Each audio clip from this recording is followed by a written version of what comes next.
Chapter 8, Human Factors. Fitness for flight. What regulations apply to medical certification? Part 67, Medical Standards and Certification.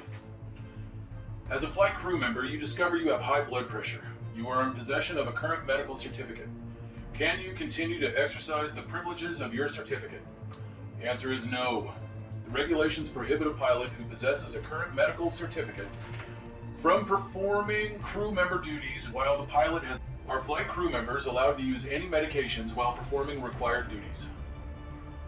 The regulations prohibit pilots from performing crew member duties while using any medication that affects the faculties in any way contrary to safety. The safest rule is not to fly as a crew member while taking any medication, unless approved to do so by the FAA. Are there any over-the-counter medications that could be considered safe to use while flying? The answer is no. Pilot performance can be seriously degraded by both prescribed and over-the-counter medications, as well as by the medical conditions for which they are taken. Many medications have primary effects that may impair judgment, memory, alertness, coordination, vision, and the ability to make calculations. Also, any medication that depresses the central nervous system can make a pilot more susceptible to hypoxia. What are several factors that may contribute to impairment of a pilot's performance? It's the I'm SAFE acronym: illness, medication, stress, alcohol, fatigue, emotion. Flight physiology. What is hypoxia? Hypoxia is a state of oxygen deficiency in the body sufficient to impair functions of the brain or other organs. Give a brief explanation of the four forms of hypoxia. There's hypoxic hypoxia, which is the result of insufficient oxygen available to the body as a whole. The reduction in partial pressure of oxygen at high altitude is an example for pilots. There's hypemic hypoxia. This is where the blood is unable to transport sufficient amounts of oxygen to the cells.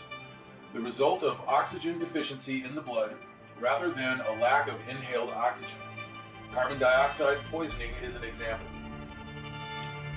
Stagnant hypoxia. This results when the oxygen-rich blood in the lungs is not moving. It can result from shock, the heart failing to pump blood effectively, a constricted artery, and with excessive acceleration of gravity. Hystoxic hypoxia, which is the inability of these cells to effectively use oxygen. It can be caused by alcohol and other drugs. Where does hypoxia usually occur, and what symptoms should one expect? Although a deterioration in night vision occurs at a cabin pressure altitude as low as 5,000 feet, other significant effects of altitude hypoxia usually do not occur in the normal, healthy pilot below 12,000 feet. From 12,000 feet to 15,000 feet of altitude, judgment, memory, alertness, coordination, and the ability to make calculations are impaired, and headache, drowsiness, dizziness, and either a sense of well-being or belligerence occur. What factors can make a pilot more susceptible to hypoxia? Carbon monoxide inhaled in smoking or from exhaust fumes, anemia, which is lowered hemoglobin, certain medications, small amounts of alcohol, low doses of certain drugs, antihistamines, tranquilizers, sedatives, analgesics. Also, extreme heat or cold, fever, and anxiety increase the body's demand for oxygen, and hence its susceptibility to hypoxia. How can hypoxia be avoided? Hypoxia is prevented by heating factors that reduce tolerance to altitude, by enriching the inspired air with oxygen from an appropriate oxygen system, and by maintaining a comfortable, safe cabin pressure altitude. For optimum protection, pilots are encouraged to use supplemental oxygen above 10,000 feet during the day and above 5,000 feet at night. If supplemental oxygen is not available, a fingertip pulse oximeter can be very useful in monitoring blood oxygen levels. What is hyperventilation? Hyperventilation is an abnormal increase in the volume of air breathed in and out of the lungs. and it can occur subconsciously when a stressful situation is encountered in flight. This results in a significant decrease in the carbon dioxide content of the blood. Carbon dioxide is needed to automatically regulate the breathing process. What symptoms can a pilot expect from hyperventilation? As hyperventilation blows off excessive carbon dioxide from the body, a pilot can experience symptoms of lightheadedness, suffocation, drowsiness, tingling in the extremities, and coolness, and react to them with even greater hyperventilation. Incapacitation can eventually result from uncoordination, disorientation, and painful muscle spasms. Finally, unconsciousness can occur. How can a hyperventilating condition be reversed? The symptoms of hyperventilation subside within a few minutes after the rate and depth of breathing are consciously brought back to normal. The buildup of carbon dioxide in the body can be hastened by controlled breathing in and out of a paper bag held over the nose and mouth. What is ear block? As the aircraft cabin pressure decreases during ascent, the expanding air in the middle ear pushes open the eustachian tube and escapes down to the nasal passages, thereby equalizing in pressure with the cabin pressure. But this is not automatic during descent, and the pilot must periodically open the eustachian tube to equalize pressure. An upper respiratory infection or a nasal allergic condition can produce enough congestion around the eustachian tubes to make equalization difficult. Consequently, the difference in pressure between the middle ear and aircraft cabin can build to a level that holds the eustachian tube closed, making equalization difficult, if not impossible. An ear block produces severe pain and loss of hearing that can last from several hours to several days. How is ear block normally prevented from occurring? Ear block can normally be prevented by swallowing, yawning, tensing muscles in the throat, or if these do not work, by the combination of closing the mouth, pinching the nose closed, and attempting to blow through the nostrils. This is called the Valsalva maneuver. It is also prevented by not flying with an upper respiratory infection or nasal allergic condition.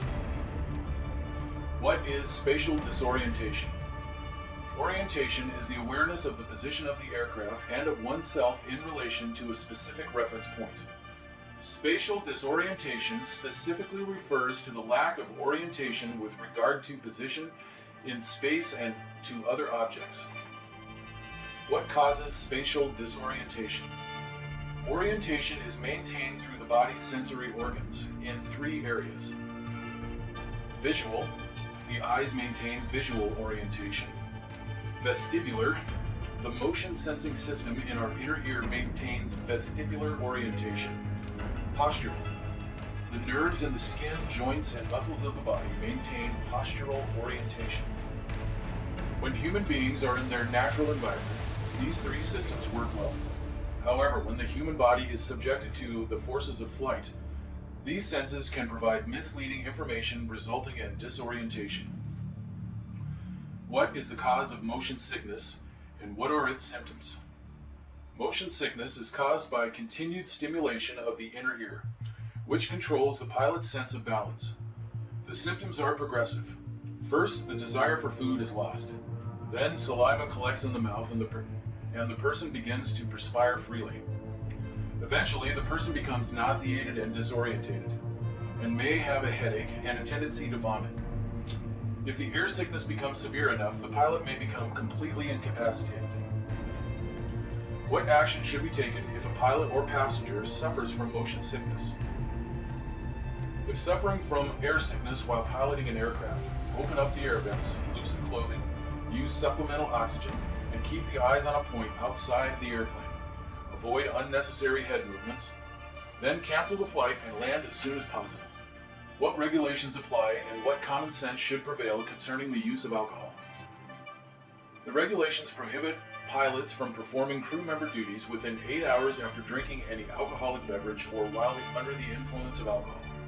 However, due to the slow destruction of alcohol, a pilot may still be under its influence 8 hours after drinking a moderate amount of alcohol. Therefore, an excellent rule is to allow at least 12 to 24 hours from bottle to throttle, depending on the amount of alcoholic beverages consumed. What is carbon monoxide poisoning? Carbon monoxide is a colorless, odorless, and tasteless gas contained in exhaust fumes. When breathed, even in minute quantities over a period of time, it can significantly reduce the ability of the blood to carry oxygen. Consequently, effects of hypoxia occur. How does carbon monoxide poisoning occur, and what symptoms should the pilot be alert for? Most heaters in light aircraft work by air flowing over the manifold. Use of these heaters while exhaust fumes are escaping through manifold cracks and seals is responsible for several non-fatal and fatal aircraft accidents from carbon monoxide poisoning each year. A pilot who detects the odor of exhaust or experiences symptoms of headache, drowsiness, or dizziness while using the heater should suspect carbon monoxide poisoning. What action should be taken if a pilot suspects carbon monoxide poisoning? A pilot who suspects this condition exists should immediately shut off the heater and open all air vents. If symptoms are severe or they continue after landing, the pilot should seek medical treatment. Discuss the effects of nitrogen excesses from scuba diving upon a pilot or passenger in flight. A pilot or passenger who intends to fly after scuba diving should allow the body sufficient time to rid itself of excess nitrogen absorbed during diving. If not, decompression sickness due to evolved gas can occur during exposure to low altitude and create a serious in-flight emergency. The recommended waiting times before flight are as follows. Flight altitudes up to 8,000 feet. You should wait at least 12 hours after a dive that did not require a controlled descent. Wait at least 24 hours after a dive in which a controlled descent was required. For flight altitudes above 8,000 feet, you should wait at least 24 hours after any scuba dive. Note, the recommended altitudes are actual flight altitudes above mean sea level and not pressurized cabin altitudes. This takes into consideration the risk of decompression of the aircraft during flight. For a pilot who has been taking an over-the-counter cold medication, how do the various environmental factors the pilot is exposed to in flight affect the drug's physiological impact on the pilot? Drugs that cause no apparent side effects on the ground can create serious problems at relatively low altitudes. Even at typical general aviation altitudes, the changes in concentrations of atmospheric gases in the blood can enhance the effects of seemingly innocuous drugs and result in impaired judgment, decision-making, and performance. Single pilot resource management. Define the term single pilot resource management. Single pilot resource management is an art and science of managing all the resources, both on board the aircraft and from outside sources, available to a single pilot prior to and during flight, to ensure that the successful outcome of the flight is never in doubt. Single pilot resource management helps pilots learn to execute methods of gathering information, analyzing it, and making decisions. What practical application provides a pilot with an effective method to practice single pilot resource management? The 5P checklist consists of the plan, the plane, the pilot, the passengers, and the programming. It is based on the idea that the pilot has essentially 5 variables that impact his or her environment, and that can cause the pilot to make a single critical decision or several less critical decisions that, when added together, can create a critical outcome. Explain the use of the 5P model to assess risk associated with each of the 5 factors. At key decision points, application of the 5P checklist should be performed by reviewing each of the critical variables: plan, weather, route, publications, ATC reroutes and delays, fuel on board, and remaining. The plane, mechanical status, automation status, database currency, backup systems. Pilot, illness, medications, stress, alcohol, fatigue, eating. Passengers, whether they're pilots or non-pilots, nervous or quiet, experienced or new, business or pleasure. And programming, autopilot, GPS, MFD, PFD. Anticipate likely reroutes, clearances, questions to ask. What is it doing? Why is it doing it? Did I do it? When is the use of the 5P checklist recommended? The 5P concept relies on the pilot to adopt a scheduled review of the critical variables at points in the flight where decisions are most likely to be effective. These These key decision points include pre-flight, pre-takeoff, hourly, or at the midpoint of the flight, pre-descent, and just prior to final approach fix, or for VFR operations, just prior to entering the traffic pattern. They also should be used anytime an emergency situation arises. Aeronautical decision making. Define the term aeronautical decision making. Aeronautical decision making is a systematic approach to the mental process used by aircraft pilots to consistently determine the best course of action in response to a given set of circumstances. The two most commonly used models for practicing aeronautical decision making are the DECIDE model and the 3P model. The DECIDE model of decision making involves which elements? D. Detect a change needing attention. E. Estimate the need to counter or react to a change. C. Choose the most desirable outcome for the flight. I. Identify actions to successfully control the change. D. Do something to adapt to the change. E. Evaluate the effect of the action countering the change. How is the 3P model different from the DECIDE model of aeronautical decision making? The 3P process is a continuous loop of the pilot's handling of hazards. The DECIDE model and naturalistic decision-making focus on particular problems requiring resolution. Therefore, pilots exercise the 3P process continuously, while the DECIDE model and naturalistic decision-making results from the 3P process. How will you use the 3P model to recognize and mitigate risks throughout a flight? Once a pilot has completed the 3P decision process and selected a course of action, the process begins again because the circumstances brought about by the course of action requires analysis. The decision-making process is a continuous loop of perceiving, processing, and performing. Name 5 hazardous attitudes that can affect a pilot's ability to make sound decisions and properly exercise authority. The 5 hazardous attitudes are anti-authority, which is don't tell me, impulsivity, do it quickly, invulnerability, it won't happen to me, macho, I can do it, resignation, what's the use? The antidote for these 5 hazardous attitudes are as follows. For anti-authority, follow the rules, they are usually right. For impulsivity, think first, not so fast. For invulnerability, it could happen to me. For the macho attitude, taking chances is foolish. Resignation, I can make a difference, I am not helpless. Risk management. Define the term risk management. Risk management is a decision-making process designed to systematically identify hazards, assess the degree of risk, and determine the best course of action. It is a logical process of weighing the potential costs of risk against the possible benefits of allowing those risks to stand uncontrolled. What is the definition of a hazard? A hazard is a present condition, event, or object, or circumstance that could lead to or contribute to an unplanned or undesired event, such as an accident. What are several examples of aviation hazards? One would be a nick in a propeller blade, or improper refueling of an aircraft, pilot fatigue, use of unapproved hardware on aircraft, and weather. What is the definition of risk? Risk is the future impact of a hazard that is not controlled or eliminated. How can the use of the PAVE checklist during flight planning help you to assess risk? Use of the PAVE checklist provides pilots with a simple way to remember each category to examine for risk during flight planning. The pilot divides the risks of flight into 4 categories. P for pilot in command.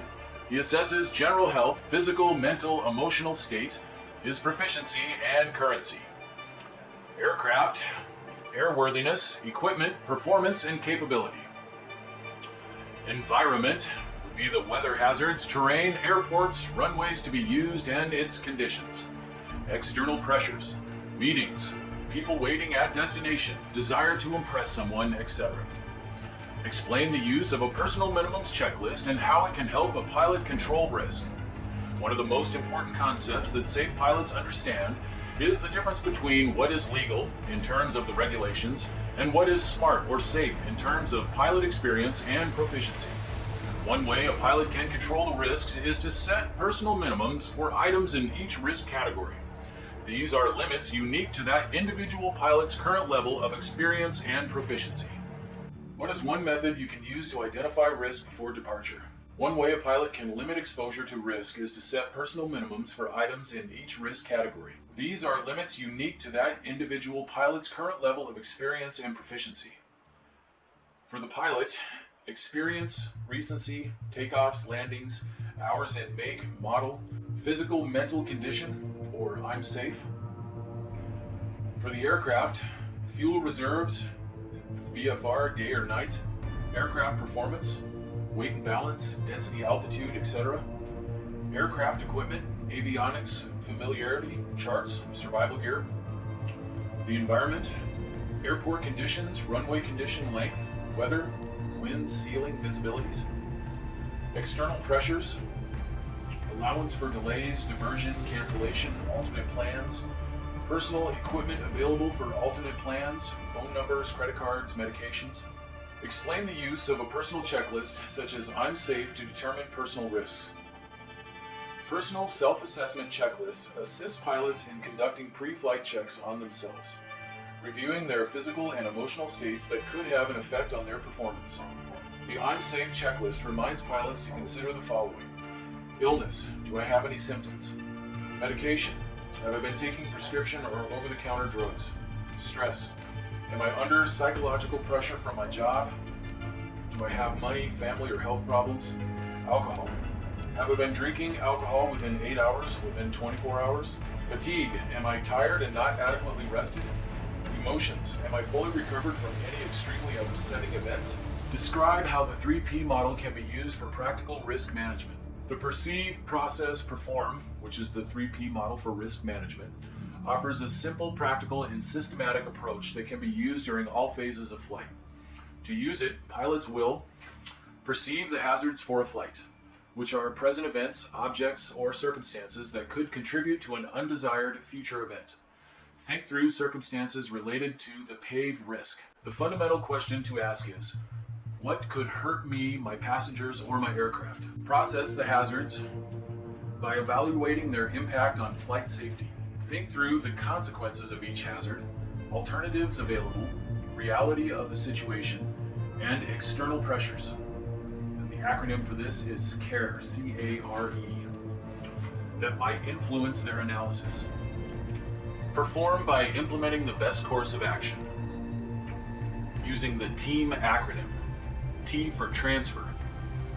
Can the risk decision be transferred to someone else? Can you consult someone? Eliminate. Is there a way to eliminate the hazard? Accept. Do the benefits of accepting risk outweigh the costs? Mitigate. What can you do to reduce the risk? Explain how often a pilot should use the 3P model of aeronautical decision-making throughout a flight. Once a pilot has completed the 3P decision process and selected a course of action, the process begins again because the circumstances brought about by the course of action require analysis. The decision-making process is a continuous loop of perceiving, processing, and performing. Task management. Define the term task management. Task management is the process by which pilots manage the many concurrent tasks that must be performed to safely and efficiently operate an aircraft. What are several factors that can reduce a pilot's ability to manage workload effectively? Environmental conditions, temperature and humidity extremes, noise, vibration, and lack of oxygen. Physiological stress, fatigue, lack of physical fitness, sleep loss, missed meals, leading to low blood sugar levels and illness. Psychological stress, social or emotional factors such as death in the family, a divorce, a sick child, or a demotion at work.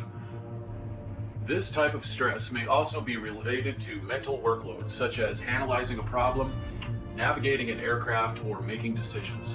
What are several options that a pilot can employ to decrease workload and avoid becoming overloaded? Stop, think, slow down, and prioritize. Tasks such as locating an item on a chart or setting a radio frequency may be delegated to another pilot or passenger, and autopilot, if available, may be used, or ATC may be enlisted to provide assistance. What is one method of prioritizing tasks to avoid an overload situation? During any situation, and especially in an emergency, remember the phrase aviate, navigate, and communicate. How can tasks be completed in a timely manner without causing a distraction from flying? By planning, prioritizing, and sequencing tasks, a potential work overload situation can be avoided. As experience is gained, a pilot learns to recognize future workload requirements and can prepare for high workload periods during times of low workload. What are two common methods of checklist usage? There's the do-verify method, which consists of the checklist being accomplished in a variable sequence without a preliminary challenge. After all of the action items on the checklist have been completed, the checklist is read again while each item is verified. The do-verify method allows the pilot or flight crew to use flow patterns from memory to accomplish a series of actions quickly and efficiently. The challenge do-verify method consists of a pilot or crew member making a challenge before an action is initiated, taking the action and then verifying that the action item has been accomplished. The challenge do-verify method is the most effective in two pilot crews where one crew member issues the challenge and the second crew member takes the action and responds to the first crew member, verifying that the action was taken. What are several examples of common errors that can occur when using a checklist? Checklist items are missed because of distraction or interruptions by passengers or ATC. Checklist items are incorrectly performed by hurrying the checklist, reading an item but not verifying or setting. Failure to use appropriate checklist for a specific phase of flight. Too much time is spent with your head down reading the checklist and compromising safety. Checklist is not readily accessible in the cockpit. There's emergency or abnormal procedures checklist is not readily available. Memory items are accomplished but not confirmed with the checklist. What are several recommended methods for managing checklist accomplishment? The pilot should touch or point at each control, display, or switch. Verbally state the desired status of the checklist item, and when complete, announce that such and such checklist is complete. What are immediate action items? An immediate action item is an action that must be accomplished so expeditiously in order to avoid or stabilize a hazardous situation that time is not available for the pilot or crew member to refer to a manual or checklist. Once the emergency is brought under control, the pilot refers to the actual checklist to verify that all immediate action items were accomplished. Only after this is done should the remainder of the checklist be completed. Here's an exam tip. Demonstrate the use of appropriate checklists throughout the test, especially while on the ground during pre-flight, before taxi, and before takeoff and after landing. The evaluator will be watching for this. While in flight in situations where use of a checklist would be unsafe or impractical, completion of the checklist items first and then a review of the appropriate checklist would be appropriate. Discuss the importance of understanding the procedure for the positive exchange of flight controls. On flights with more than one pilot in the cockpit, accidents occur due to a lack of communication or a misunderstanding as to who actually has control of the aircraft. When control of the aircraft is transferred between two pilots, it is important to acknowledge this exchange verbally. The pilot relinquishing control of the aircraft should state, "You have the flight controls." The pilot assuming control of the aircraft should state, "I have the flight controls." And then the pilot relinquishing control should restate, "You have the flight controls." Following these procedures reduces the possibility of confusion about who is flying the aircraft at any given time. Situational awareness. Define the term situational awareness. Situational awareness is the accurate perception and understanding of all the factors and condition within the four fundamental risk elements. Those four fundamental risk elements are the pilot, the aircraft, the environment, and external pressures that affect safety before, during, and after the flight. What are some of the elements inside and outside the aircraft that a pilot must consider to maintain situational awareness? Inside the aircraft, status of the aircraft systems, the pilot, and passengers. Outside the aircraft, awareness of where the aircraft is in relation to terrain, traffic, weather, and airspace. What are several factors that reduce situational awareness? Factors that reduce situational awareness include fatigue, distractions, unusual or unexpected events, complacency, high workloads, unfamiliar situations, and inoperative equipment. When flying a technically advanced aircraft, what are several procedures that help ensure that situational awareness is enhanced and not diminished by the automation? Two basic procedures are to always double-check the system and to use verbal callouts. At a minimum, ensure the presentation makes sense. Was the correct destination fed into the navigation system? Callouts, even for single pilot operations, are an excellent way to maintain situational awareness as well as manage information. What additional procedures can be used for maintaining situational awareness in technically advanced aircraft? Perform verification checks of all programming prior to departure. Check the flight routing. Ensure all routing matches the planned route of flight. Always verify waypoints. Make use of all onboard navigation equipment. Use the VOR to back up the GPS and vice versa. Match the use of the automated system with pilot proficiency. Stay within your personal limitations. Plan a realistic flight route to maintain situational awareness. ATC doesn't always give you direct routing. Be ready to verify computer data entries. Incorrect keystrokes can lead to loss of situational awareness. CFIT awareness. A majority of controlled flight into terrain, or CFIT, accidents have been attributed to what factors? Lack of pilot currency, loss of situational awareness, pilot distractions and breakdown of single pilot resource management, failure to comply with minimum safe altitudes, breakdown in effective aeronautical decision-making, insufficient planning, especially for the descent and arrival segments. A pilot can decrease the likelihood of a CFIT accident at the destination by identifying what risk factors prior to flight.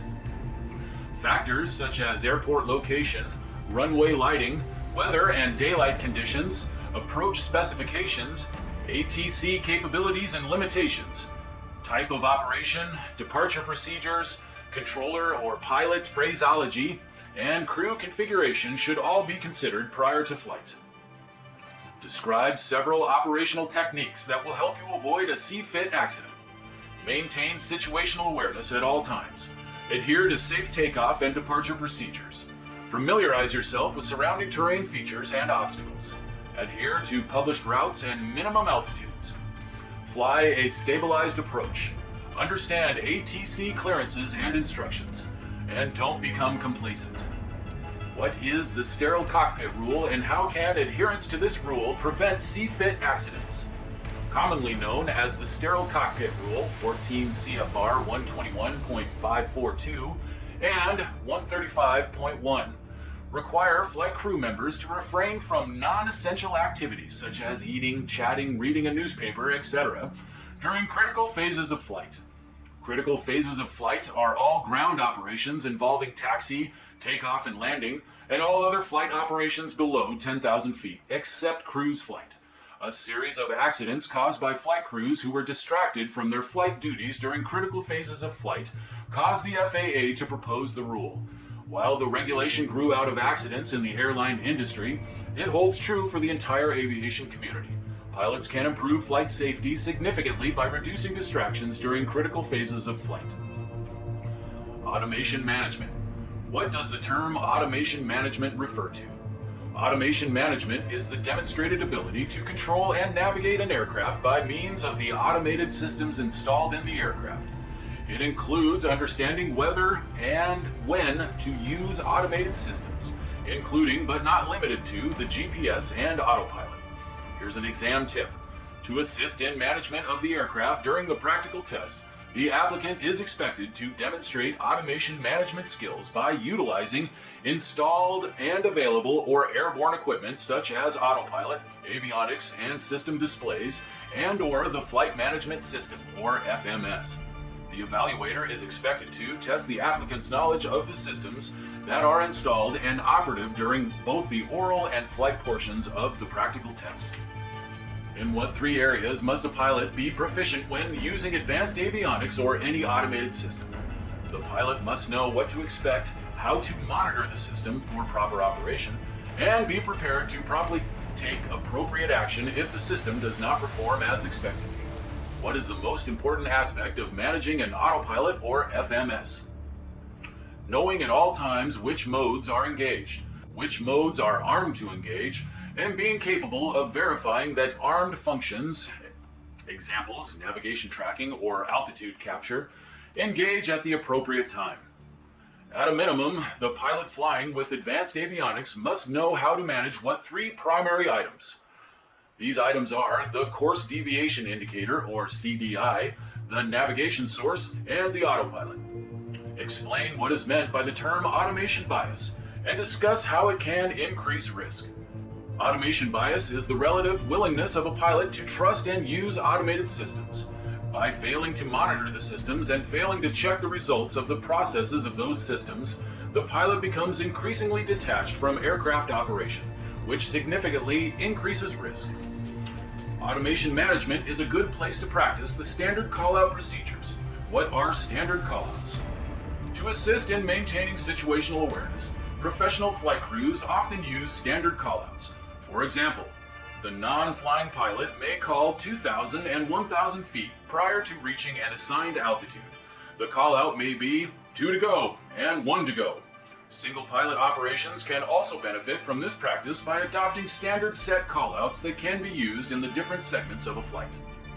Examples of standard callouts are power set, airspeed alive, rotate, positive rate, gear up, localizer alive, glide slope alive, nav source verified, approach mode armed, approach mode active, final approach fix,